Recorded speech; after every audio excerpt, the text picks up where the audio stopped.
Oke, kita langsung saja masuk ke salah satu misteri paling melegenda dan jujur saja paling bikin merinding di planet kita. Segitiga Bermuda.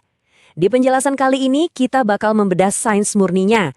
Bukan mitos, bukan cerita hantu, tapi apa yang sebenarnya bikin kapal-kapal raksasa bisa karam tak berbekas di sana.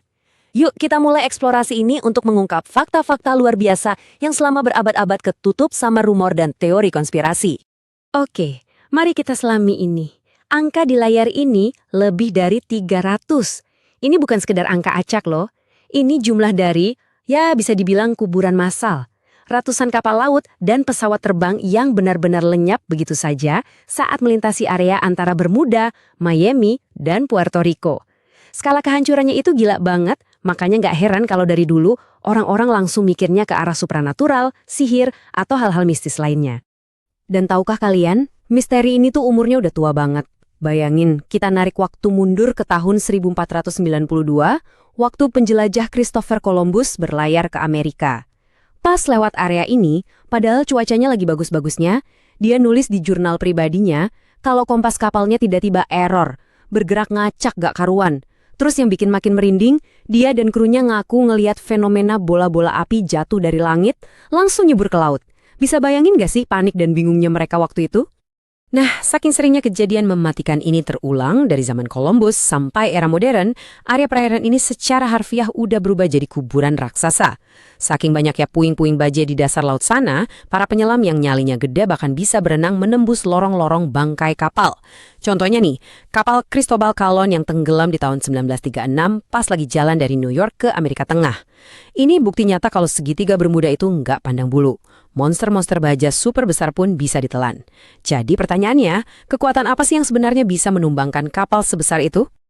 Oke, sekarang kita stop bahas mitos dan kita masuk ke sains murni. Bersiaplah karena penyebab pertama yang ditemukan para ilmuwan ini benar-benar bikin galeng-galeng kepala. Awan pembunuh. Yap, kedengarannya kayak film fiksi ilmiah kan, tapi ini nyata. Di alam liar, kita jarang banget nemuin garis atau bentuk geometris yang sempurna. Tapi para peneliti nemuin kalau di langit segitiga Bermuda, awan-awan ini entah bagaimana berkumpul dan membentuk pola heksagonal alias segi enam yang super aneh. Fenomena awan heksagonal ini saling menyatu, bikin satu formasi raksasa yang nutupin lautan di bawahnya. Terus, yang bikin ngeri itu ukurannya. Skala awan heksagonal ini raksasa banget. Biasanya mereka diam-diam ngumpul di ujung barat segitiga Bermuda dan panjangnya bisa membentang dari 32 sampai 89 km. Biar gampang ngebayanginnya nih, coba deh kalian pikirin ada awan pekat, gelap, dan mematikan yang nutupin langit satu kota metropolitan secara full.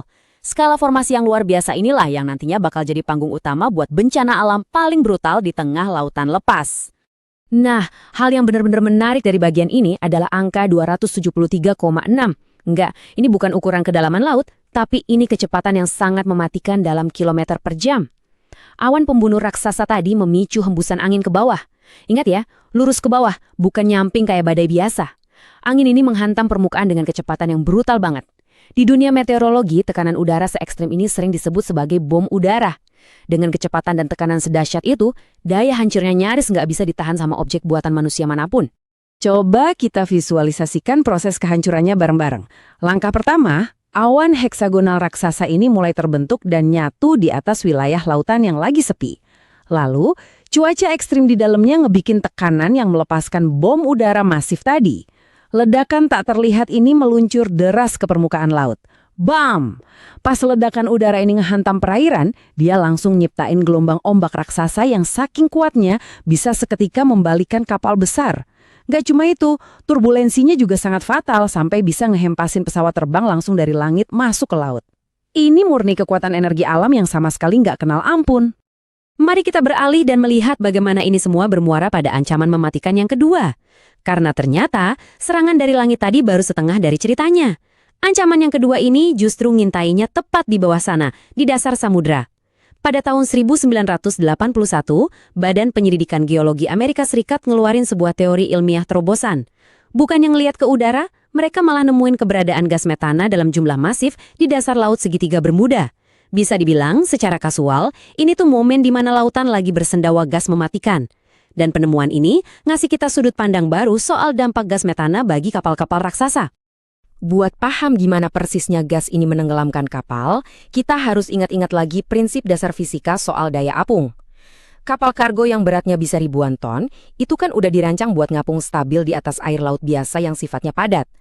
Tapi, pas gas metana dalam jumlah gila-gilaan mendadak lepas dari dasar laut, gas itu merusak kepadatan airnya. Dia nyiptain jutaan gelembung ruang kosong.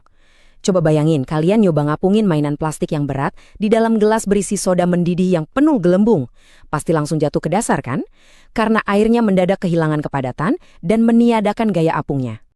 Dan ini mengilustrasikan dengan sangat brilian bagaimana proses menakutkan itu bisa nelen kapal raksasa cuma dalam hitungan detik. Pas kantong gas metana bocor, gelembung-gelembung gas raksasa ini meletus dari dasar dan naik super cepat ke permukaan. Waktu gelembung ini menuhin air, lautan itu sendiri secara fisik berubah jadi lebih renggang, daya apungnya menurun drastis. Kalau kebetulan ada kapal malang yang lagi melintas tepat di atas letusan ini, kelar sudah, kapal itu tiba-tiba kehilangan air padat yang selama ini nopang beratnya. Akibatnya fatal banget, kapal itu bakal meluncur lurus ke dasar laut seolah-olah masuk ke lubang kosong dan lenyap tanpa sisa.